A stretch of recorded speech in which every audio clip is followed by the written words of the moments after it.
Kecelakaan yang mengakibatkan korbannya kehilangan nyawa kembali terjadi di Jalan Umum Nasional jurusan Denpasar Singaraja kilometer 38,5 Banjar Sekar Gula Desa Mekarsari Kecamatan Baturiti, Kabupaten Tabanan Jumat 26 Januari.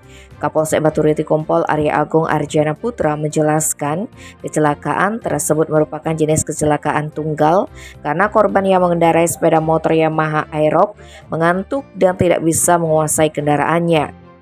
Dari keterangan saksi disebutkan Kompol Arya Agung, sebelum kejadian korban yang datang dari arah Singaraja melaju ke arah Denpasar dengan kecepatan yang cukup tinggi. Setibanya di lokasi kejadian dalam keadaan lalu lintas yang sedikit lenggang, kendaraan yang dikendarai korban oleng ke kiri. Karena kecepatan sepeda motor korban cukup tinggi, begitu kendaraan oleng, diterangkan Arya Agung, sepeda motor korban langsung menabrak pohon perindang yang berada di bahu jalan sebelah kiri jalan. Karena tabrakan cukup kencang, korban yang diduga dalam kondisi mengantuk ini langsung terlempar ke jalan raya hingga selanjutnya terlentang di tengah badan jalan di atas marka as jalan dalam keadaan bersimbah darah. Ketika kecelakaan, mobil menggunakan helm namun terlepas ketika menabrak pohon perindang.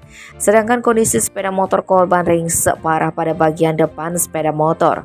Korban yang mengalami remuk di bagian wajah dan patah terbuka pada kaki kiri kini selanjutnya dibawa ke RSU Semare Ratih Luus Baturiti. Tim Bali Express melaporkan.